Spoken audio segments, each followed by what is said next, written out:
অনেকক্ষণ পরে চান্স পেয়েছে, বলো। মাননীয় প্রধানমন্ত্রী, আমার নাম রাহুল রাহা, আমি নিউজ 24 গান টেলিভিশনে কাজ শোনাবে? করি।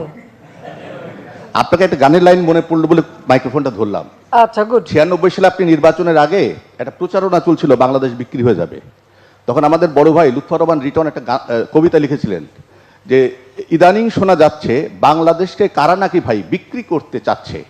বিস্মিত এক দোকানি বলে একই কথা, হায় আল্লাহ, বাংলাদেশকে মাপতে লাগবে কত বড় গাড়ি পাল্লা। সুর দিয়ে বলো। হ্যাঁ, তাহলে আমি তখন একটু সুর দিয়ে বলো। আপনাকে আমি ঘরে গিয়ে সুর দিয়ে বলবো। হ্যাঁ। এখন হ্যাঁ, ঘরে তুমি গানের সুর দিয়ে বলো।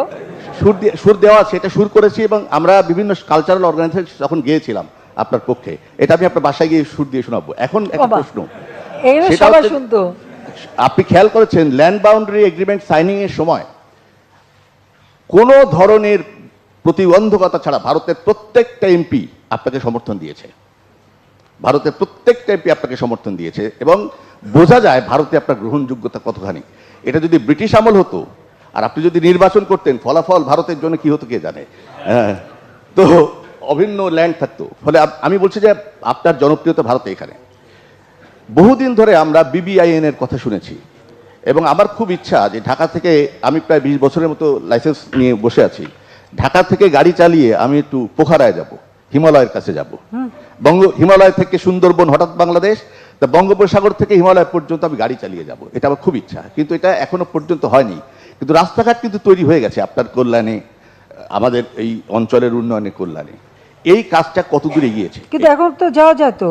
কিন্তু সে তাও না না, যাচ্ছে, অনেকে যায়। ইজি প্রসেস না, ইজি প্রসেস না এটা। সার্বজনীনভাবে ইজি করা যায় কিনা বা কত দূরে সেটা একটু। আর একটা হচ্ছে যে আপনি জানেন কিনা, সেটা তো লাগবেই, কিন্তু যাওয়া যায়, যাচ্ছে তো, অনেক টুরিস্ট যাচ্ছে। আর একটা জিনিস আপনি জানেন কিনা, ইউকে সুপ্রিম কোর্ট যুদ্ধাপরাধী চৌধুরী মঈনুদ্দিনের এক্সট্রাডিশনের ব্যাপারে একটা রায় দিয়েছে। সেই রায়ে এসে বাংলাদেশের যুদ্ধাপরাধের বিচারের প্রক্রিয়া নিয়ে, আপনি জানেন যে আমি আপনাকে কপিও পাঠিয়েছিলাম হোয়াটসঅ্যাপে, সেই ব্যাপারে তার এই যে ঘটনাটা ঘটেছে, যে আমাদের বিচার ব্যবস্থার প্রতি একটা গ্লোবাল এক ধরনের দৃষ্টিভঙ্গি তৈরি হতে পারে। এই বিষয়টা সরকার প্রধান হিসেবে আপনি কিভাবে দেখছেন? না, ওইটা নিয়ে অলরেডি কথা হয়েছে, আইনমন্ত্রীর সাথেও কথা হয়েছে এবং সেটা নিয়ে যা যা ব্যবস্থা নেওয়া দরকার আমরা নিচ্ছি। ইতিমধ্যে আমরা সঙ্গে সঙ্গে ব্যবস্থা নিচ্ছি। আর বিবিআইএন আমরা করেছি, এখন কিন্তু যাওয়া যায়, যেতে খুব একটা সমস্যা হয় না, অনেকেই কিন্তু যাতায়াত করে।